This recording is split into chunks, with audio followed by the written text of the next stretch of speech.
بسم اللہ الرحمن الرحیم۔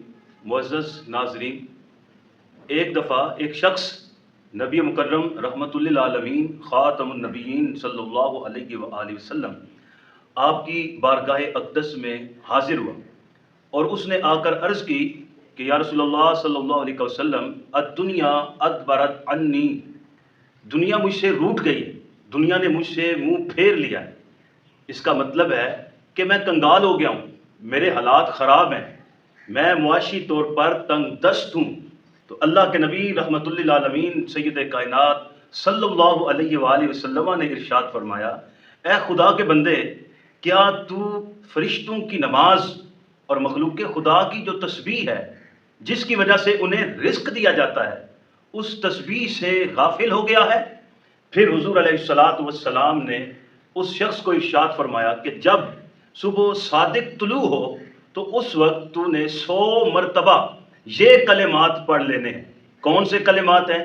فرمایا سبحان اللہ و بحمدہ، سبحان اللہ العظیم، استغفر اللہ۔ فرمایا صبح صادق جب طلوع ہو تو 100 مرتبہ تو نے ان کلمات کو ورد کر لینا ہے۔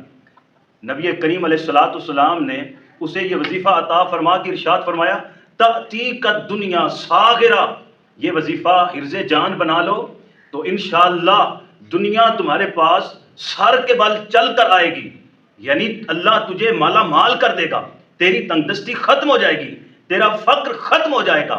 وہ شخص چلا گیا، نبی کریم علیہ الصلوۃ والسلام کے اس وظیفے پر، ان دیے گئے عطا کیے گئے کلمات پر اس نے عمل کیا۔ کچھ عرصے کے بعد وہ نبی کریم علیہ الصلوۃ والسلام کی بارگاہ میں حاضر ہو کر آپ کو خوشخبری پیش کرتا ہے کہ اے میرے پیارے نبی صلی اللہ علیہ وسلم، اللہ تعالیٰ نے مجھے مالا مال کر دیا ہے، میرے فقر کو ختم کر دیا ہے، میری تنگ دستی کو ختم کر دیا ہے۔ اس میں بڑی برکت ہے۔ معاشی تنگ دستی کے خاتمے کے لیے، فقر کے خاتمے کے لیے اور معاشی خوشحالی کے لیے یہ وظیفہ نہایت کارگر ہے۔